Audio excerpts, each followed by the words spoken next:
¿Qué tal amigos? Bienvenidos a Radio 40.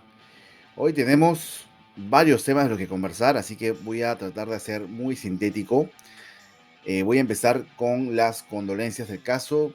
Sé que igual no me ve nadie, pero lamentablemente han fallecido más de 17.000 personas en Turquía y Siria a consecuencia de los terremotos que han sucedido en esa ciudad hace unos días, hace 2 días para ser exacto. La cifra lamentablemente sigue aumentando. Y bueno, ya las autoridades, tanto de los países mencionados como las diversas ayudas del mundo, están llegando a esa ciudad, a esas ciudades, mejor dicho, para poder proceder con el rescate de las personas que han sobrevivido, con el reconocimiento de los cuerpos y demás cosas que son, digamos, habituales cuando hay ese tipo de tragedias, catástrofes naturales que en verdad, de las que por cierto nadie está libre y sobre todo aquí en Perú, donde vivimos muy cerquita, o prácticamente encima del cinturón de fuego, una zona súper sísmica, es algo, digamos, a tomar en cuenta y sobre todo a tomar conciencia de que necesitamos de todas maneras ese tipo de educación que logre evitar más tragedias de las que ya tenemos normalmente, ¿no? Y digo más tragedias porque en realidad la historia del Perú en sí misma es una especie de tragedia. Ya eso lo hemos conversado en algún momento y seguramente habrá más momentos para conversarlo, pero hoy quería empezar con ese pequeño, bueno, no pequeño, pero significativo comentario. Espero de verdad, de corazón, que haya más sobrevivientes, que haya más personas que hayan logrado sobrevivir a esta catástrofe de verdad de proporciones increíbles en un país como Turquía, que en teoría es un país desarrollado, es un país europeo, que seguramente tiene su idiosincrasia como todos, pero está mejor parado que el nuestro, se podría decir, para afrontar este tipo de problemas. Pues parece que no es tanto así, o en todo caso nosotros tenemos que estar más preocupados que nunca de lo que podría pasar en el Perú, en un terremoto eventual que va a suceder, de todas maneras, aquí, más tarde que temprano a lo mejor, y hay que estar preparados como se pueda, ¿ok? Para ese suceso que se avecina. Bien, lo que no ha habido todavía en Perú es un terremoto así, bueno, no, hace tiempo que no lo hay, pero lo que sí ha habido son huaicos, aludes, deslizamientos y ese tipo de situaciones, eh, digamos, propulsadas por las lluvias intensas en la sierra peruana. Y en este caso, el pueblo que ha sufrido esta circunstancia es el pueblo de Camaná, en Arequipa. Hay más de 40 muertos, aparentemente, entre desaparecidos y fallecidos.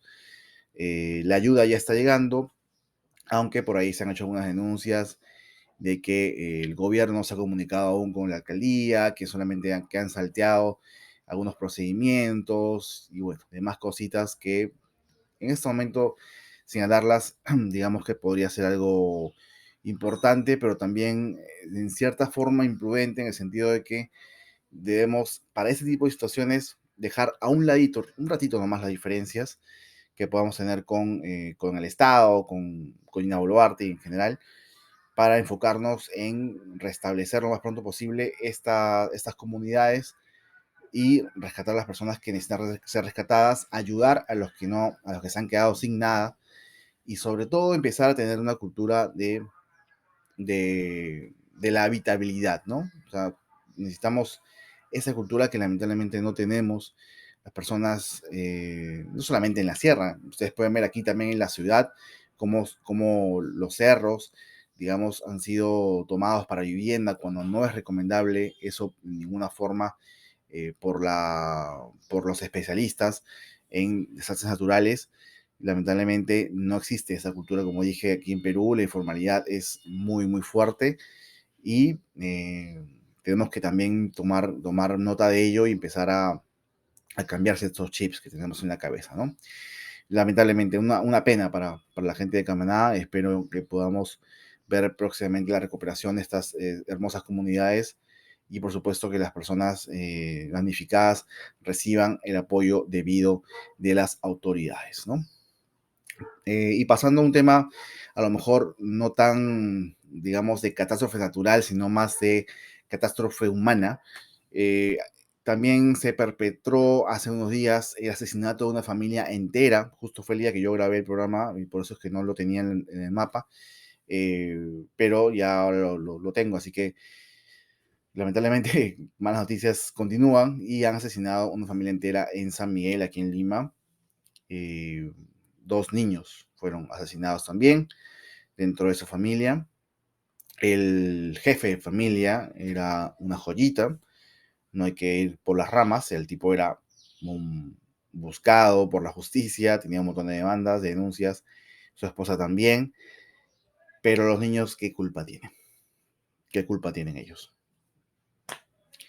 Dos niños de 11 y 12 años creo que fallecieron ahí, dos niñas creo fallecieron en ese atentado.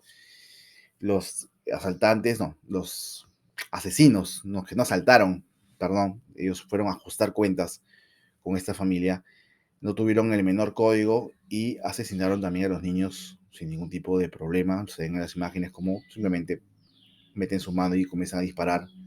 O sea, no es que con una ametralladora, ¿no? Arrasaron con todo el auto y los niños por consecuencia cayeron, no, sino que ellos metieron su mano donde estaban los niños y dispararon a las cabezas de ellos, dejándolos sin vida en un acto de lo más asqueroso que hemos visto últimamente. Y además que no es muy seguido verlo, porque hasta en la Deep Web es complicado encontrar videos de niños asesinados, aun cuando sus padres, digamos, reciben algún tipo de ajuste de cuentas. Los maleantes alejan al niño de alguna manera o alejan al asesinado del niño o al próximo asesinado del niño y lo matan, si es posible, no frente a él. Lamentablemente aquí ya los códigos se han perdido completamente, porque hasta en el AMPA hay códigos, y pues se matan niños como si nada, ¿no? Ya es una ciudad de la inseguridad completamente Lima en este momento, mientras la policía pues está allí haciendo semiótica, ¿no? Tratando de terruquear y de capturar habas con vinagre, ¿no? Y todo lo que ya sabemos, ¿no? Bien, por otro lado, una noticia buena, dentro de todo, porque siempre va a ser bueno que un corrupto o un muy probable corrupto sea enjuiciado y sea condenado, aunque sea en una primera instancia. En este caso, Vladimir Cerrón, que es una joya también, creo que eso no es de conocimiento de nadie, que es el líder de Perú Libre, partido que actualmente tiene gran parte de los congresistas de la República y además puso en el poder a Pedro Castillo y ahora a Dina Boluarte. Fue sentenciado a 4 años de prisión efectiva por colusión contra el Estado por el caso Aeródromo Huanca. O sea, lo que Vladimir Cerrón quería, entre comillas, era construir un aeropuerto. Se alió con diversos personajes para pedir un presupuesto público y en base a eso, pues, hacer alguna jugada, digamos, no tan legal que digamos, ¿no? Entonces ya se le ha juzgado, un juzgado de Junín le ha dictado sentencia.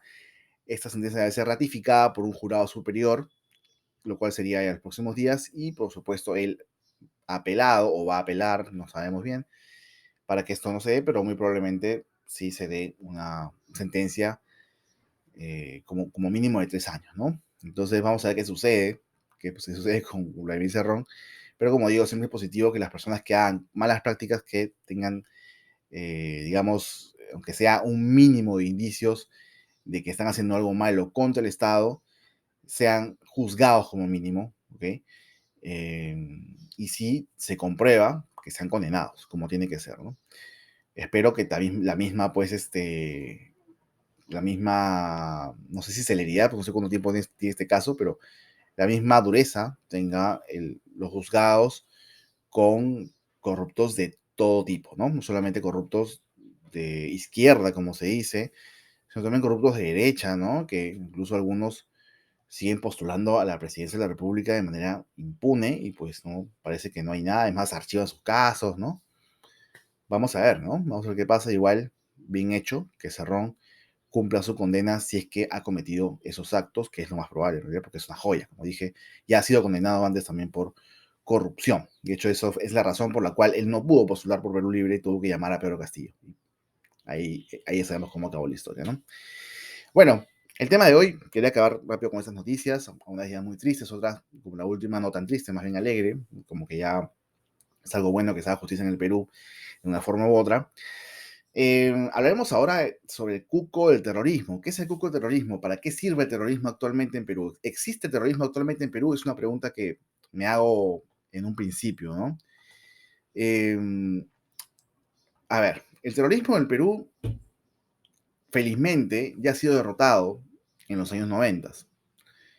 Y no ha sido derrotado por Fujimori, como mucha gente cree. Ha sido derrotado por un servicio de inteligencia paralelo a Fujimori. O sea, mientras Fujimori y Montesinos, su gran idea era ir a pueblos alejados donde ellos pensaban que había terroristas, a amedrentar a los campesinos y a matarlos, ¿no? Porque o los mataban ellos o los mataban los terroristas. Eh, Mientras hacían eso, había un servicio de inteligencia que trataba de llegar a los líderes de la organización de Sendero Luminoso, en este caso a Aymar Guzmán y compañía, y para eso tuvieron que hacer un trabajo de inteligencia. Repito la palabra inteligencia porque eso es lo que necesita el país a nivel político. No la tiene, y después lo vamos a conversar un poco más. Con inteligencia se logró capturar a los cabecillas de Sendero Luminoso y con inteligencia se logró vencer así al terrorismo. Fin de la historia. El terrorismo no existe más en el Perú como se le conocía en los 90.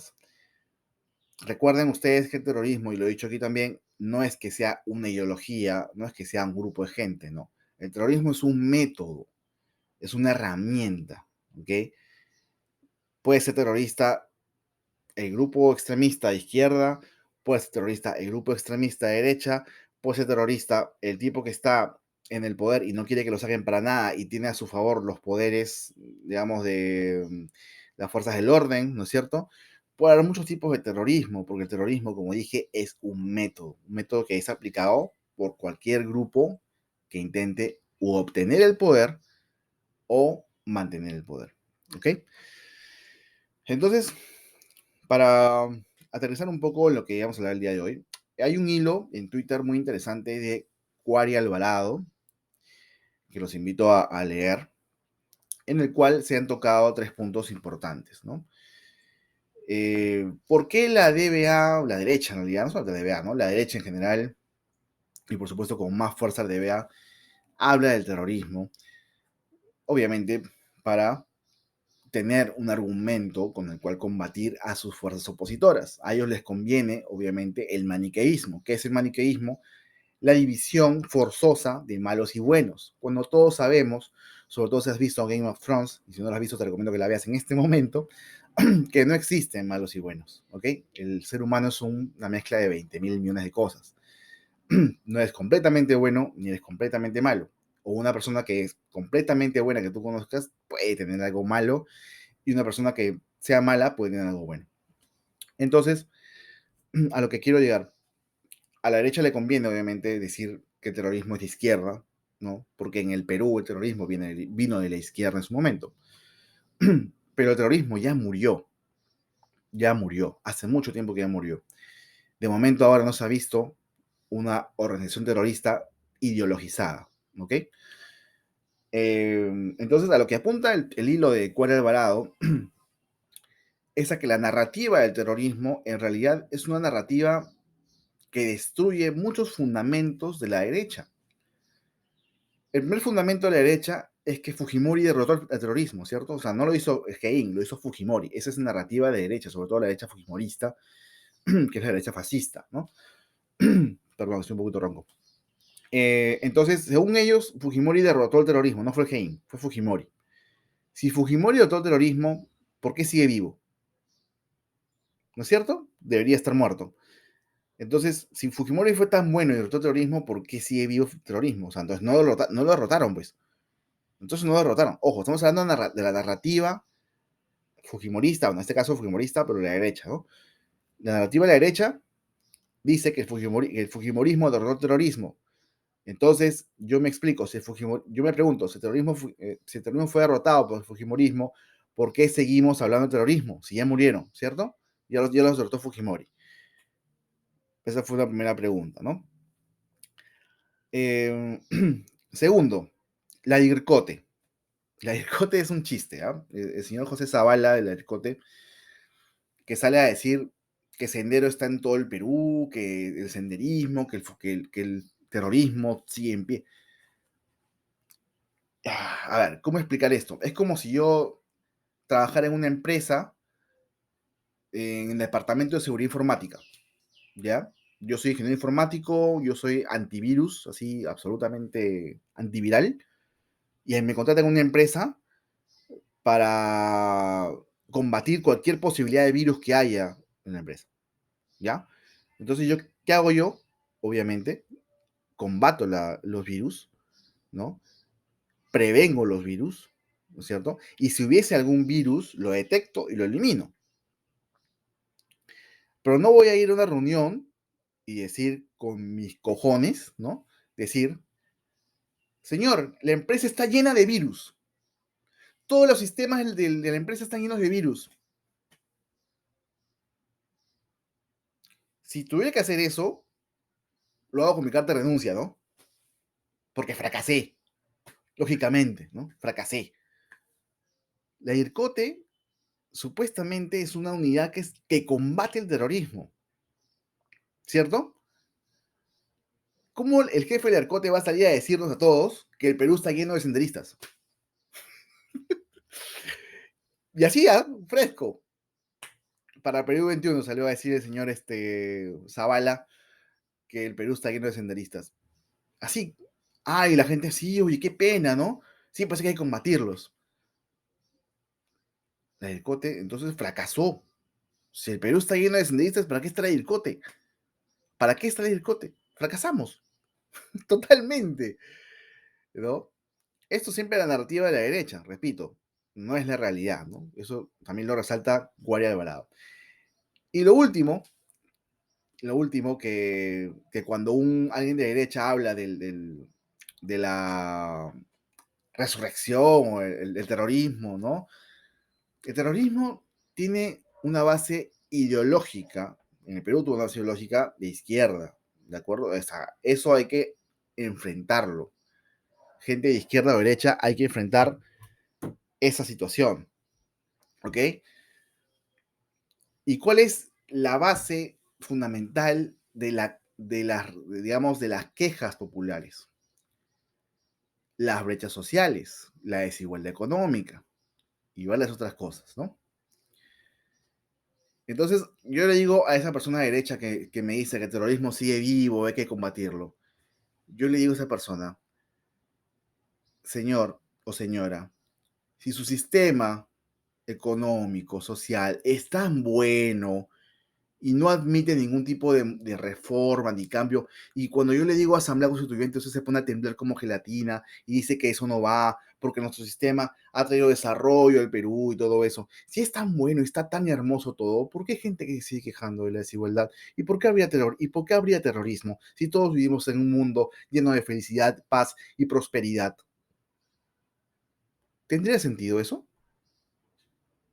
¿Tendría sentido que haya terrorismo en un país donde hay tanto desarrollo, donde hay tanta prosperidad y tanta igualdad de oportunidades, tal y como defienden los señores de derecha su modelo económico-social? Obviamente no, ¿cierto? Pero la realidad dicta que sí existe, no el terrorismo, sino que sí existe la desigualdad y sí existen las quejas populares, que fueron motor y motivo, y eso sí hay que tenerlo claro, de los grupos extremistas. Y por eso es que yo en Twitter, no solamente yo, obviamente yo soy nadie, pero en Twitter mucha gente lo viene advirtiendo. Están creando un monstruo, están creando algo que de repente después no van a poder controlar. El terruqueo va a provocar terrorismo. El terruqueo va a provocar terrorismo real. Porque estas personas que uno aparta, ¿no?, de su camino para seguir adelante con su prosperidad y su desarrollo y las deja por ahí, porque bueno, ya, pues su problema, pues, ¿no? Su problema que se quejen con su gobierno regional, ¿no? Ya, chao, y yo sigo de frente. A esas personas, que están hartas de eso, las ningunean, aplican racismo, aplican clasismo, las terruquean y encima las matan, como está pasando ahora, como viene pasando desde diciembre. Y para colmo de males, todo eso, en el Congreso de la República y satélites, medios de comunicación, etcétera, normalizan eso y lo llaman terroristas. Llamas terrorista a una persona que mataste y cuando tú investigas a esa persona que mataste y ves que no tenía ningún antecedente terrorista, dices, ah, bueno, pero tiene una piedra. Entonces, volviendo a lo del hilo, ¿no? De Cuál Alvarado, y volviendo al tema de la desigualdad, que supuestamente no existe en el Perú desigualdad, ¿no? No existe, según la derecha, ¿no? Hace poco lo explicó Cabero, Alejandro Cabero lo explicó, que por cierto me bloqueó hace unos días y no sé por qué me bloqueó, si yo no lo insulto, solamente lo evidencio como el imbécil que es, porque es la verdad. Perdónenme, pero es un imbécil el señor Cabero, porque no hay otro calificativo para él. Yo no soy de insultar a nadie aquí, lo saben, pero ese señor sí es un imbécil. Y es un imbécil que cobra nuestros impuestos, por cierto, ¿no? Y este señor Cabero, seguramente que ha estudiado en las mejores universidades y debe tener alguna maestría o está en camino de tener una maestría, el futuro de la derecha peruana, porque es súper joven y todo, el señor Cabero, muy suelto de huesos, salió a una clase ante varios jóvenes como él, bueno, menores que él, de por qué en el Perú es falso que existe la desigualdad. Y dice, la izquierda dice que en el Perú hay desigualdad, que el sistema, la Constitución 93, ha generado desigualdad. Y eso es falso, porque ahora los ricos ganan 10 veces más que antes y los pobres ganan 60% más que antes. ¿Cómo va a haber desigualdad con eso? Facepalm, ¿no? O sea, sencillo, ¿no? A ver, ya, no voy a hacer matemáticas ni nada, pero creo que es evidente que los ricos no ganan igual que los pobres y que un 10% para un rico es muy diferente que un 60% para un pobre, ¿no? O sea, a ver, existe una brecha social, económica. La C93 trajo inversión, pero inversión no es igual a desarrollo. Hay que dejar claro eso. Mucha gente cree que inversión es igual a desarrollo y no es así. La inversión es una parte del desarrollo. La inversión es una primera etapa del desarrollo. Tiene que haber inversión, ¿ok? Tiene que haber generación de empleo, no subempleo, ¿ok? Tiene que haber formalidad, tiene que haber recaudación y tiene que haber redistribución de riqueza. Con la redistribución de riqueza no quiere decir que le esté dando dádivas a los pobres, no. No es que estemos dándole plata a nadie, tampoco. Pero sí tener sistemas de educación y salud de calidad. Y no los tenemos.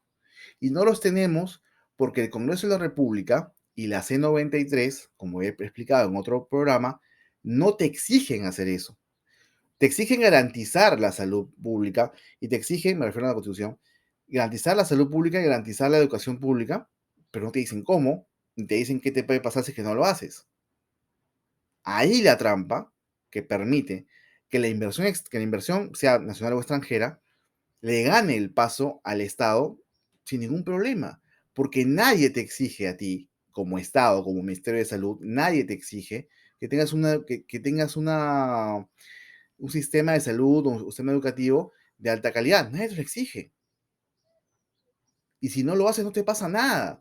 Tú pasas por el Ministerio de Educación o por el Ministerio de Salud, puedes pasártelas ahí 3, 4 años hueveando, rascándote los cojones, y te vas, y nadie te dice nada. No hiciste nada, y nadie te va a decir nada, y pasa al siguiente y hará lo mismo que tú. Esa es la realidad, muchachos. La C93 tiene cosas buenas. El capítulo económico está bien. Además, como dije, era un momento en el que necesitábamos inyecciones económicas por todos lados porque Alan nos dejó hecho mierda a todos. Necesitábamos que llegue plata de donde sea y ya, de una vez, reconstruirnos como sobre la marcha, se puede decir. Pero ya una vez que tenemos eso, ya podemos empezar a planificar un poco mejor las cosas. Y eso no se ha hecho. ¿Por qué no se ha hecho? Porque esa planificación demanda esfuerzo y dinero. Dinero que puede ser para el bolsillo de alguien y esfuerzo, que es un tiempo que nadie está interesado en regalar, ¿no? He resumido en poquísimas palabras lo que está pasando respecto a la C93 y a la queja de la gente respecto a la C93 y por qué quieren una reforma completamente válida. La reforma no tiene que ser total, puede ser parcial. La Asamblea Constituyente no tiene que ser una reforma total. La Asamblea Constituyente no te va a hacer una nueva constitución de la nada. Se puede basar en la que tienen en este momento y hacer reformas en base a lo que la gente demanda actualmente. La C93 fue hecha para el 93. Han pasado 30 putos años. Algo ha cambiado, ¿cierto? Entonces, centrémonos en ese cambio. Llegamos reformas que digamos, de acuerdo a la situación actual del país. No es un tema de, ¡pum!, borren esta y pongan otra. Pongan la constitución izquierdista que diga que ahora Marx y Lenin son los ídolos del Perú, los símbolos patrios. No, no es eso. Nadie quiere eso.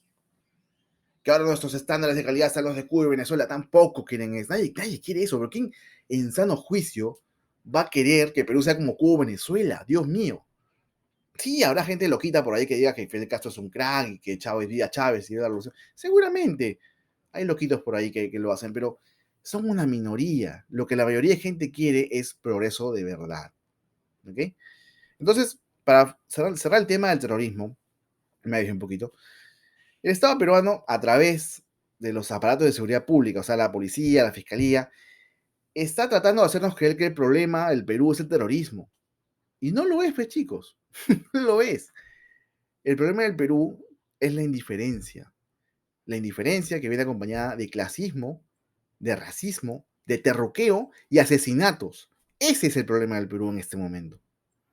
Ese es el problema del Perú en este momento. Quien se oponga a ese sistema, ¿no?, que te ha generado desigualdad y te tiene contra las cuerdas y no te deja desarrollarte como persona y te denigra como persona, automáticamente es un terrorista y automáticamente se tiene que matar porque con el terrorista no se negocia, pues. ¿Te das cuenta? O sea, tienen que decirte terrorista para poder matarte, porque si no, pues ¿cómo te matan? Serías un inocente, ¿no? Serías solamente un vándalo, un vandalito más. A los vándalos no se le mata, pero al terrorista sí se le mata. Al terrorista sí se le mata. Y por eso es que se está matando gente y se le terruquea para evitar, ¿no es cierto?, una condena pública. Pero es absurdo, porque la condena pública ya la tienen. Y solamente unos cuantos borregos ideologizados y locos defienden lo que está pasando en este momento en el país. A Dina Boluarte, a Otárola y al Congreso de la República, que está avalando los abusos policiales y esta jornada, treta de terruqueo y de denuncias, ¿no?, que hay respecto, o sea, supuestas apologías al terrorismo, cuando no es así. Simplemente es gente que está harta. Y la Constitución y ninguna otra norma, ni Código Civil, ni ninguna otra norma es letra escrita en piedra, por si acaso. Ninguna. Y el referéndum es nuestro derecho democrático. ¿A qué le tienen miedo? ¿A que salga ganador el sí? ¿A eso le tienen miedo? Una pena. Pero puede ser. Es nuestro derecho. Es todo, gente. Quería hablar más cositas, pero se me fue el tiempo y este programa dura máximo media hora. No los aburro más. Nos veremos en otro episodio de Radio 40 Podcasts. Adiós.